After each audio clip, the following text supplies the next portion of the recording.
Добар ден и добре дојдовте во најновата Телма амбуланта. Светската недела за кривање на свесноста за тироидната жлезда годинава се одбележува од 24 до 31 мај, при што акцентот е ставен на важноста на јодот врз здравието на трудницата и незиното бебе. За значењето на тироидната жлезда во бременоста и зачнувањето. Денеска ќе зборуваме со доктор Павлина Коруновска, специјалист по гинекологија и акушерство во приватната здравствена организација Коруновски МВР. Докторке, добре ни дојдовте во Телма амбуланта. Добар ден, Марија. Ви благодарам многу на поканата. Чест ми е да учествувам во вашата емисија и се надевам дека ќе кажеме многу корисни информации на нашите бремени пациентки за нивното здравје, за тироидната жлезда и секако за развојот на нивниот плод и понатаму кои ќе се породат за време на доењето. Хормоните на тироидната жлезда влијаат врз сите хормони во телото. Па каде се наоѓа ова мала жлезда со толку големо значење? Значи, најпрво ќе кажеме за тироидната жлезда. Тоа е еден орган кој што се наоѓа на предниот дел од вратот. Таа е мала жлезда која што се состои од два лобуси, има изглед на пеперутка. И незината функција е многу важна за човечкиот организам, бидејќи таа создава тироидни хормони, кои што се лачат во циркулацијата во крвта на човекот и заради тоа е ендокрина жлезда, ендокрин орган. И тие хормони играат многу важна улога во функцијата на повеќето органи, на метаболните процеси, на развојот на плодот во бременоста и на развојот и растот на детето. Понатака. Така да тироидната жлезда, значи многу е важно да имаме здрава тироидна жлезда. Постојат повеќе нарушувања, можеме да ги наброиме на кратко, бидејќи тоа е повеќе нели во доменот на ендокринологијата и на колегите од патофизиологија, меѓутоа може да ги наброиме нарушувањата на тироидната жлезда. Можно е да се случи тироидната жлезда да лачи помалку тироидни хормони и таа состојба се вика хипотироидизам.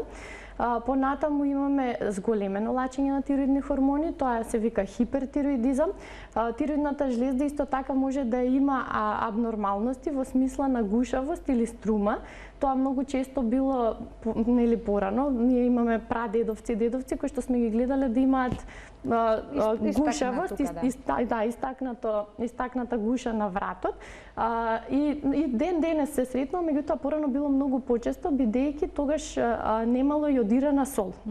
Откако се увидело тоа, има јодирана сол и внесот на јод во организмот е поголем, тоа значително се намалило.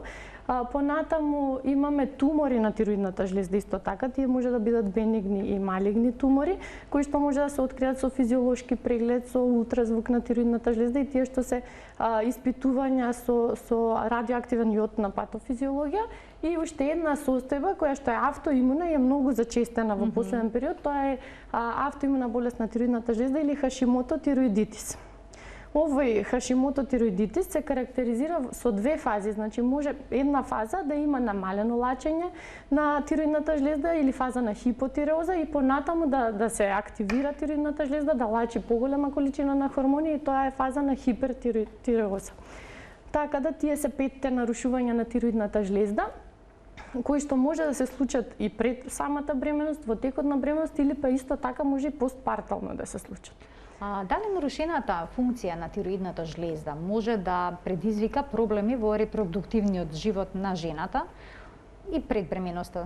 Зборувам да речеме да се наруши менструалниот циклус, да бидат обилни крварењата или пак воопшто да нема да изостануваат.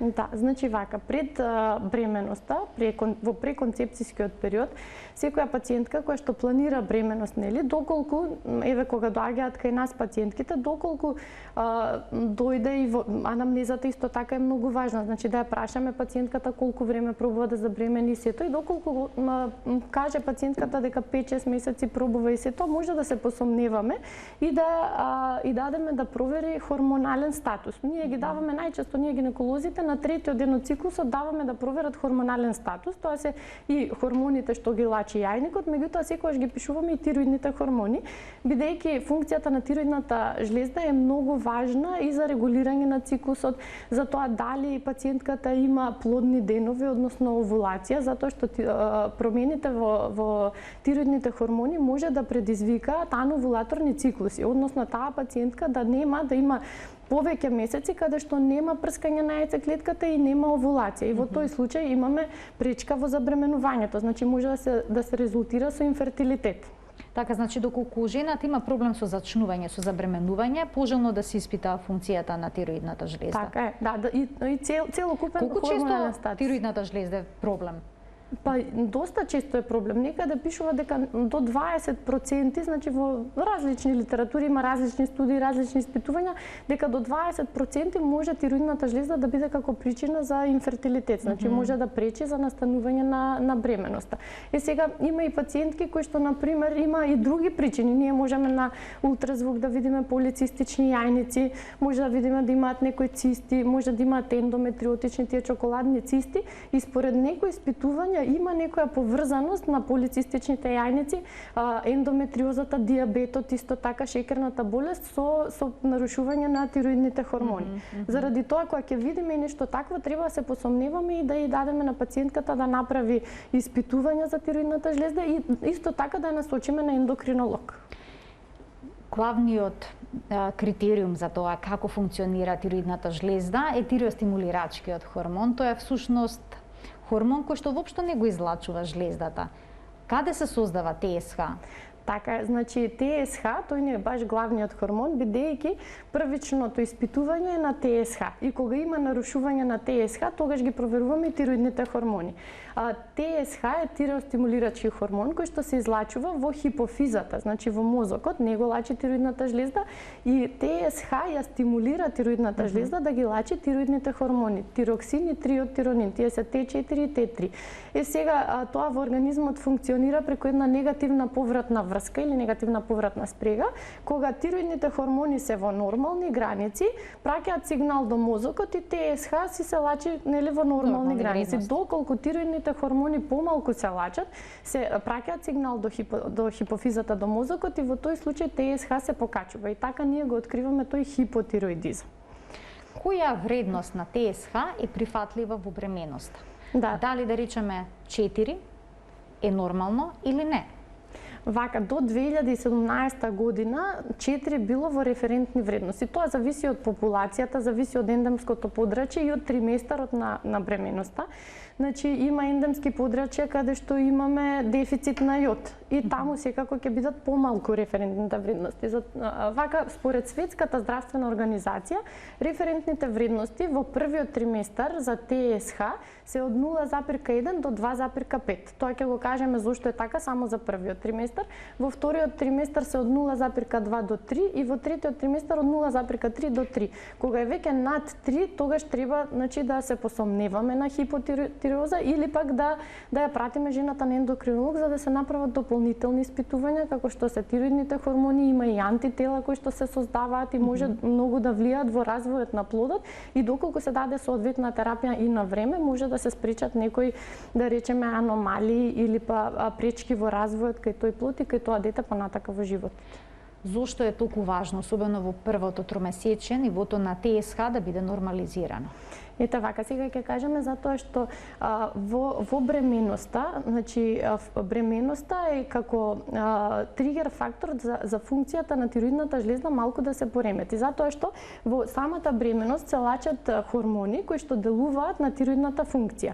Значи, во првиот триместар, откако тоа првично е хормонот ХЦГ, хуман хориогонадотропин, кој што се почнува да се создава многу брзо по фертилизацијата, по оплодувањето и неговиот пик е некаде околу 10-12 гестацијска недела. И во тој период овој хормон делува слично како тиреостимулирачкиот хормон. Значи, тие дури имаат и слична подединица, значи слични се во градбата ХЦГ со ТСХ и ТСХ ги зафаќа рецепторите на тироидната жлезда. ХЦГ ги зафаќа рецепторите на тироидната жлезда и на тој начин ја стимулира да лачи поголема количина на тироидни хормони. Заради тоа во првиот триместар тироксинот и триодтиронинот, Т3 и Т4 се во повисоки референтни граници, тоа е нормално така, тоа е физиолошки и праќаат сигнал до мозокот и во тој случај ТСХ се намалува.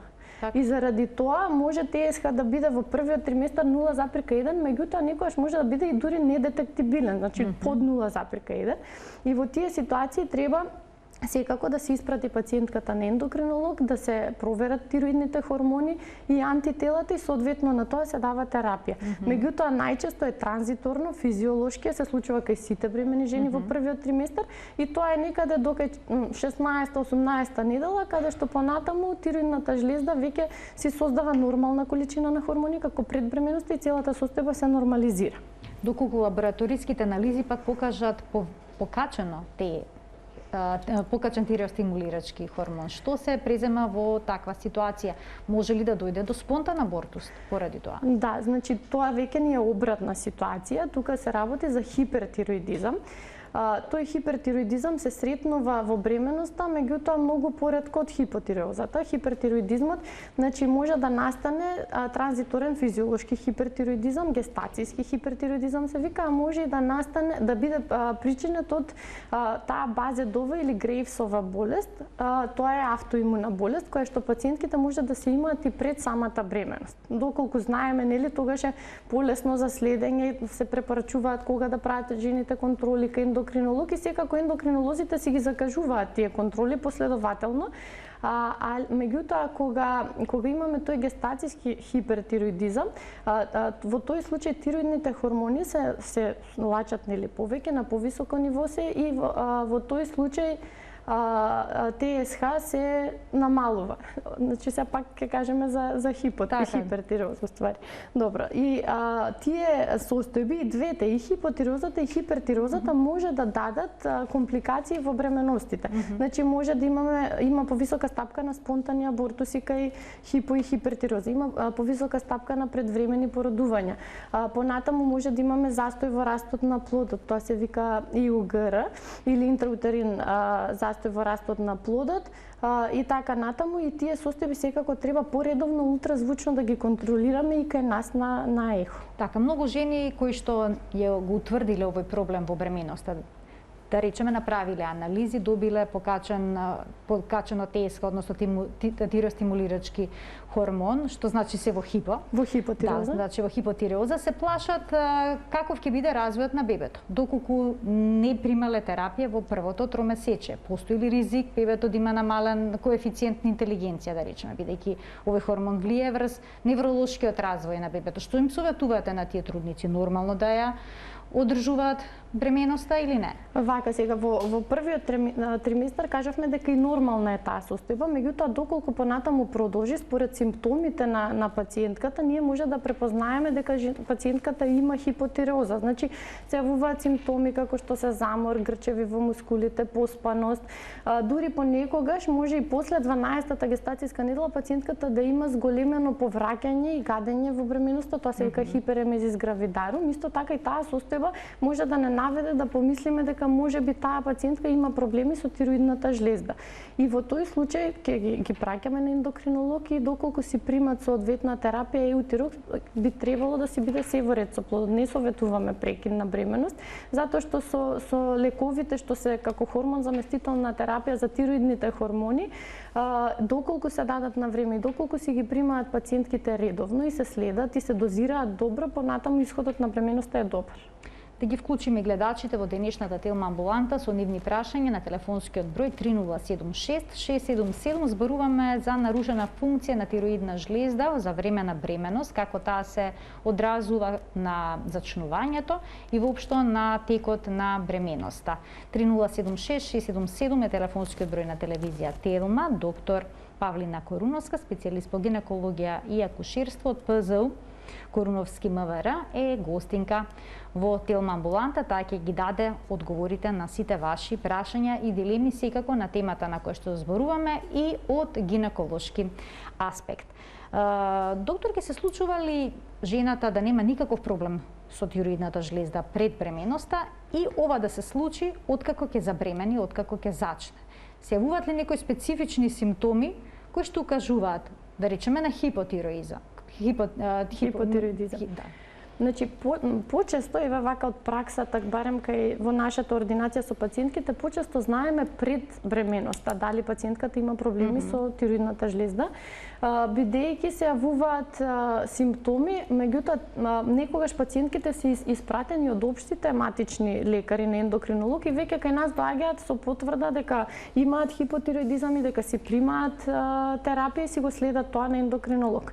Меѓутоа може да се случи пред самата бременост, пред бременоста да не знаеме и да се открие во почетна бременост и тоа во секој случај, значи пациентката си оди на ендокринолог и се дава хормон заместителна терапија. Има такви ситуации, меѓутоа се поретки. Претежно ги откриваме заради неможност за концепција, значи неможност за зачнување, неможност да остане бремена таа пациентка и во тој случај се дава терапија. Или па доколку пациентката имала 1-2 спонтани абортуси, веќе тоа не наведува да размислуваме нели пошироко, да ја пратиме на повеќе испитувања и секако се испитуваат тироидните хормони, тироидната жлезда и дополнителни фактори на тромбофилија и се тоа се испитува доколку жената има спонтани абортуси, доколку имала предвремено породување исто така. Значи таа класична хипотиреоза, јасна клиничка слика на хипотиреоза може да доведе до предвремено породување и тоа рано предвремено породување пред 32-та гестацијска недела и тие пореметувања во когнитивниот развој кај детето дури се препишуваат и на предвременото породување, а не само на тоа што не земала лекови, нели, тироидни лекови во бременост. Доколку жената развила хипотироза во бременоста, дали ќе почне да чувствува замор, грчеви во нозете, некои такви проблеми? Да, значи замор, грчеви во нозете, поспаност, меѓутоа во почетна бременност сите тие симптоми се нормални. Нели самата жената си има и замор и поспаност на почеток на бременоста, но доколку тие симптоми траат, секогаш им кажуваме на пациентките дека се што ќе приметат дека не им е вообичаено, мора да го пријават како симптом, затоа што тоа многу значи баш во овие пореметувања за да ги насочиме и да знаеме како да ги дијагностицираме и третираме. Да го вклучиме гледачот кој што очекува да постави прашање во денешната Телма амбуланта. Добар ден за него. Добар ден. Повелете. Поздрав до докторката и до водителката. Ало? Ви благодарам, повелете, ве слушаме. Сакам едно прашање во врска со тироидната жлезда. Така, но земете само предвид дека денешната гостинка е гинеколог, значи не е ендокринолог. Ако сака да ми одговори. Ајде во ред, повелете. Едно 9 годишно детенце, од време на време вака кај гушичката му се јавува позголемо, но така кај грлцето. Дали може тоа од жлездата? Добро, ви благодарам за вклучувањето во емисија. Да, вака секако дека може да е, заради тоа мора детенцето да се однесе на педијатар. Првично има матични педијатри, која што докторка ќе го прегледа и ќе го упати на детска клиника за ендокринологија, каде што има врвни специјалисти баш за тие проблеми и можеби ќе треба да се даде терапија и така. Значи мора да го однесат на педијатар за да се насочи детето. Може и да нема ништо, меѓутоа секогаш мора прво да исклучиме дали има и ако е во ред, нема потреба па така. Значи кај детски ендокринолог ќе добиете всушност дијагнозата доколку воопшто детето ја има. Да. Во случај кога ќе се утврди проблем со тироидната жлезда за време на бременоста, што се презема? Дали пациентката веднаш се праќа на ендокринолог и потребно ли да се зема заменска хормонска терапија? Епа вака сега, значи постојат повеќе состојби во кои што секако ендокринолог ја дава терапијата и ние како гинеколози значи треба да утврдиме состојбата, значи да се посомневаме доволно за да упатиме пациентката на ендокринолог, затоа што ендокринологот е тој што ја дозира терапијата во однос на тироидните хормони. Доколку пациентката има покачен ТСХ на испитувања кои што сме ги направиле кај нас, веднаш се праќа на ендокринолог и сега таму може да се провери тироксинот, тироидните хормони, и тие може да бидат во нормални граници. Доколку тироксинот Т4 е во нормални граници, во тој случај на ендокринологија ги испитуваат ТПО антитела. Тие се тироксин пероксидаза антитела, кои што може да се покачени во случај. Значи, ако се тие негативни, не им даваат терапија на пациентките, само ги закажуваат да ги следат на 4 до 8 недели, зависно од тоа како им закажува ендокринологот, и тие си се следат редовно кај ендокринологот. Доколку тие ТПО антитела се зголемени, во таа ситуација треба да се даде терапија, најчесто им даваат ендокринолозите левотироксин.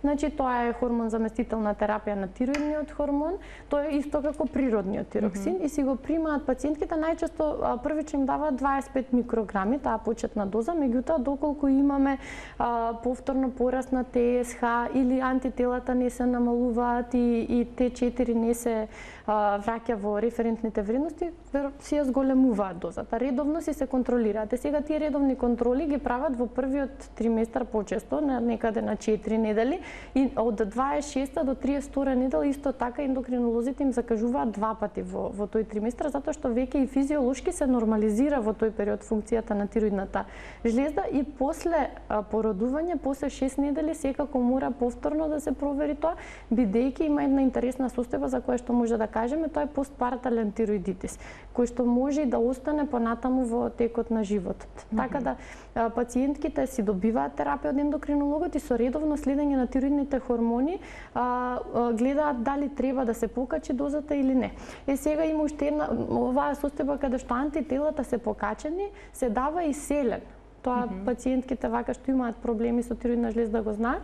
Значи 200 микрограми селен дневно им даваат ендокринолозите, и селенот има функција да ги намали антителата, тие антитироксин пероксидаза антитела, и меѓутоа мора редовно да следиме гликемија во тој случај. Ние сме задолжени како гинеколози секако на 3-4 недели крвна слика со гликемија и со железа прави пациентката, заради тоа што селенот може да делува на покачување на шеќерот во крвта. Заради тоа мора често и редовно да следиме гликемија кога пијат пациентките селен. Така, тироидната жлезда на бебето всушност зависи од тироидните хормони од мајката. Што ова значи? Дали заменските хормони ја преминуваат постилката и влијаат на тироидната жлезда на бебето? Значи вака, во тироидните хормони секако ја поминуваат постелката, заради тоа и во првиот кај фетусот, кај ембрионот, во првиот триместар немаме тироидни хормони од неговата тироидна жлезда, значи од ембрионот, него само се тироидните хормони од мајката, кои што преку постелката и преку крвотокот на бебето поминуваат и ја нормализираат и функцијата кај бебето. Тироидната жлезда кај ембрионот се создава некаде околу 3-та гестацијска недела, не лачи хормони до 11-12 гестацијска недела, и околу 12 гестацијска недела почнува да си лачи сопствени тироидни хормони, меѓутоа во многу помали дози отколку тие кај мајката. И заради тоа тироксинот што е во циркулацијата на мајката помага и во регулација на тироидната жлезда кај плодот.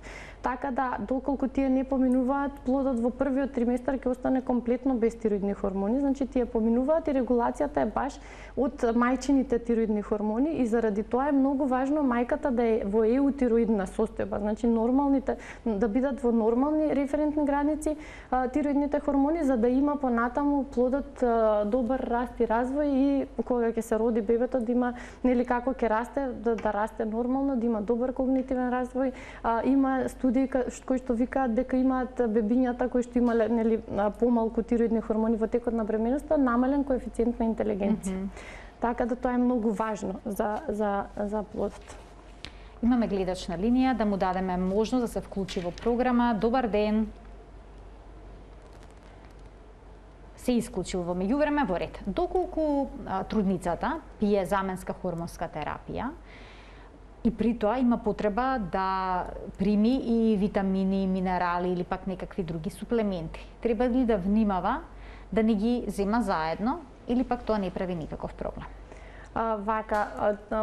освен ако прима терапија за железо. Значи само не прави никаков проблем, меѓутоа ако прима терапија за железо, може тие лекови да делуваат на тироидните хормони, заради тоа треба барем 2 часа претходно да го испие хормонот, тироидниот лек, а после тоа да испие терапија за железо. Иначе другите лекови нешто не прават проблем на апсорбцијата на тироидните хормони. Сега овие пренатални витамини што ги земаат пациентките исто содржат железо во нив, затоа треба внимаваат да ги земат тие малку порано, а лекот за тироидните хормони 2 часа после тоа. Така да има некое влијание само со тие лекови што содржат желез. Во ред, да пуштиме тука еден блок реклами, а веднаш потоа продолжуваме со денешната телна амбуланта.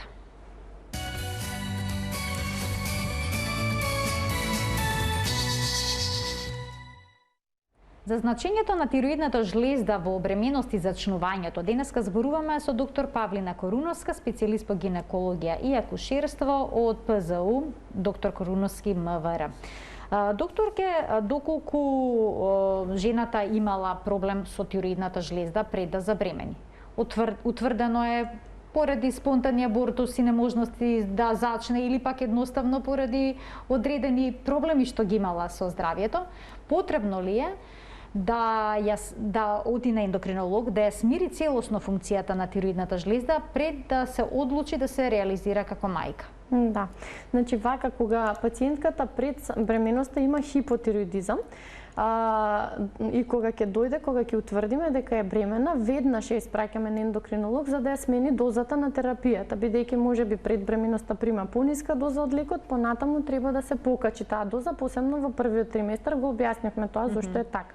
Сега, доколку се работи за хипертироидизам или за таа Грејвсова болест, тоа е малце по-критично, заради тоа што во тој случај кај пациентката имаме зголемена количина на тироидни хормони и има антитела кои што доколку остане бремена, преку постилката се пренесуваат кај плодот и може да ја стимулира и неговата тироидна жлезда да лачи голема количина на хормони, па кај ембрионот, односно фетусот да дојде до зголемување на тироидната жлезда, до гушавост и понатаму до заостанување во развојот на бебето. Заради тоа, доколку пациентката има таа Грејвсова болест или хипертироидизам, мора претходно, значи, да се даде соодветна терапија. Во тој случај се даваат обратно антитироидни лекови, не тироидни хормони, него антитироидни лекови кои што треба да ја нормализираат функцијата на тироидната жлезда во целост, значи да се врати во нормала. Доколку не може тоа да се постигне со лекови, дури може и да се отстрани тироидната жлезда, тоа се вика тироидектомија, или пак да се подложи на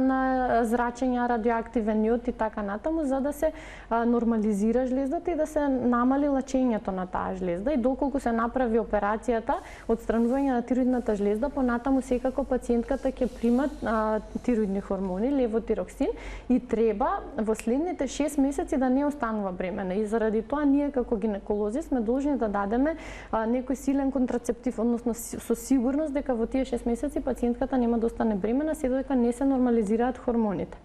Дали прекумерното излачување на тироидните хормони може да доведе до проблеми и кај мажот, да речеме да се намали бројот на сперматозоиди? И повторно да има проблем со зачнувањето. Да, вака кај мажите поредок е тој проблем со тироидната жлезда, затоа што по статистички податоци жените имаат многу почесто проблеми со тироидната жлезда, меѓутоа тоа не значи дека никогаш кај мажите не се случува, заради тоа доколку се утврди и кај мажите дека има хипотироидизам или хипертироидизам, може да имаме пореметување, односно намалување на бројноста на сперматозоидите, пореметување во спермограмот и олигоспермија, и во тој случај треба исто мажот да си посети ендокринолог и да се даде соодветна терапија за тироидната жлезда. Доколку му дадат тироидни хормони и се тоа, треба малку време да помине додека да се нормализира спермограмот, бидејќи сперматогенезата, односно создавањето на сперматозоидите трае околу 3 месеци и од давањето на лековите треба поминат барем 3 месеци па да очекуваме подобрување на спермограмот. Трудниците кои што имаат нарушена функција на тироидната жлезда стравуваат овој проблем да не се пренесе и на нивното бебе. Дали е тоа можно? Се случува ли? Па тоа не, тоа е ретко, заради тоа што сега со давањето на овие тироидни хормони, тироидната функција на жлездата на бебето е нормална, значи не значи дека ако мајката има проблем со тироидната жлезда, дека и тироидната жлезда на бебето ќе биде нарушена. Тоа не е така. Туку тироидната жлезда може мајката да си има сосема нормална тироидна жлезда, а бебето да има проблем. Значи кај новороденчињата, од кога ќе се роди бебето, кај новороденчињата е откриено дека 1 од 4000, тоа е статистички, има проблеми со хипотиреоза. Значи можно е бебето да се роди со отсуство, конгенитално отсуство на тироидната жлезда, значи да ја нема тироидната жлезда. Сега заради тоа многу е важно откако ќе се роди бебето веднаш да се утврди дали има проблеми со тироидната жлезда, дали има хипотиреоза. Заради тоа во развиените земји, а и во нашата земја се прави тој скрининг, се зема на секое новороденче од петицата се зема крв за ТСХ и веднаш после раѓање се проверува ТСХ. Доколку се утврди проблем да имаме високо ТСХ, во тој случај веднаш се дава терапија и доколку им се даде на бебињата во првиот месец левотироксин, заместителна терапија за тироидните хормони, во тој случај нема да имаат понатаму проблеми со развојот. А доколку не се даде, се развиваат тие проблеми со развојот, когнитивни нарушувања, може да имаат децата понатаму, значи проблеми со намален коефициент на интелигенција, да немаат концентрација, пишува и статистички дека се послаби во математика и така натаму. А што е со оние трудници кои што имале проблем со функцијата на тироидната жлезда, имале покачено ТСК, значи биле во хипо, примале заменска хормонска терапија. Откако се породиле, колкав дел од нив продолжиле со терапијата? Се случува ли откако ќе се порода да се нормализира функцијата на тироидната жлезда? Или пак почесто е да си ја примаат терапијата до крај. Викаме за тироидните хормони кои што ги примаат пациентките, таа терапија примаат доживотно. Сега има една состојба на постпартален тироидитис, значи кога ќе добие нарушување на тироидната жлезда после породување. Се случува и тоа. Значи може пациентката да се породи, да биде се нормално во бременоста и после породување, дури после 3 месеци некаде може да и се појави нарушување на тироидната жлезда во смисла на автоимуна болест, како што е Хашимото. Значи може да има прво две фази има тоа. Прво да биде во хипотироидизам, после тоа да биде во хипертиреоз. И во тие ситуации пациентката може од 3 месеци до 1 година може тоа да трае и се даваат во тироидната фаза се даваат тироидни хормони. Кога е изразена таа втората фаза хипертироидизам, се препорачува да не се даваат и антитироидни лекови, затоа што се излачуваат преку доењето и може да направат проблеми кај плодот, меѓутоа има и ситуации кога мора да се дадат. И понатаму до 1 година може да заврши таа состојба и понатаму пациентката да нема никакви проблеми. Меѓутоа може да си остане хипотироидната фаза и понатака и тироидните хормони да ги прима доживотно. Постпородилната депресија поврзана ли е на некаков начин со нарушената функција на тироидната жлезда? Па вака, сите овие симптоми, замор, значи поспаност, добивање во телесна тежина, грчеви по мускулите и дури постпородилната депресија кај мајките се поврзува со постпородилниот тироидитис. Заради тоа препорачуваме доколку пациентката почувствува некој од овие симптоми или нешто да не е специфично за неа или да има таква постпартална депресија, да се посоветува со својот доктор за да се направат одредени испитувања. Какво е вашето искуство како гинеколог? Колку често трудниците имаат проблем со тироидната жлезда, без разлика дали е хипо или пак хипертироидизам? Почесто е хипо. Имаат, многу е често, значи и пред забременување и бремени пациентки има што си примаат левотироксин. Исто така е многу често кај пациентки кои што не можат да забременат да ги провериме хормоните и да добиеме вредност, пример ТСХ околу 10, а тироксинот да е нормален. И во тој случај исто така се работи за хипотиреоза. Се проверуваат кај ендокринологот и антитела и се тоа дополнително и доколку им се даде соодветна доза од терапијата, лесно си остануваат бремени, значи веднаш се менува таа состојба што претходно, например, година и пол или 2 се мачела пациентката и се забременуваат и немаат никакви проблеми во текот на бременоста со примањето на лекот. Доколку имаат нарушена функција на тироидната жлезда, трудниците дали треба да прават чести прегледи покрај ендокринолошки и гинеколошки? Доколку е хипотироидизам и е нормално све регулиран со терапија, трудницата си прави редовни прегледи на 3 до 4 недели, како што се препорачува.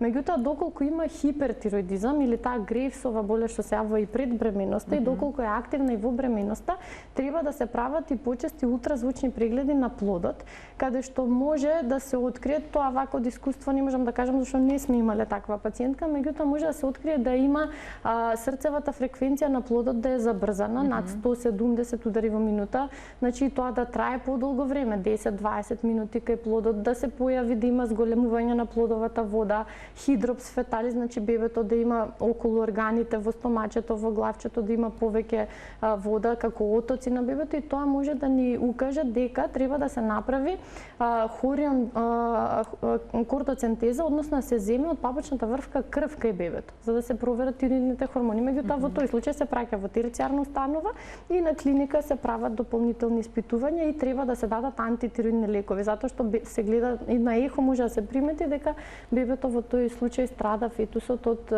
вишокот на тироидни хормони. А доколку мајката има хипотиреоза и прима заменска хормонска терапија, или таа треба внимателно да се дозира за да се најде идеалната доза, што не секогаш е лесно. Може ли да се случи од хипо да премине во хипер, па да се јават некои срцебиења, тахикардија и слично? Може да се случи заради тоа што баш имаме таа автоимуна болест Хашимото тироидитис, кој што го има и во текот на бременоста. И може да се јави тахикардија, палпитации, значи забрзано чукање на срцето и како аритмија, како прелупување на срцето, така го опишуваат пациентките.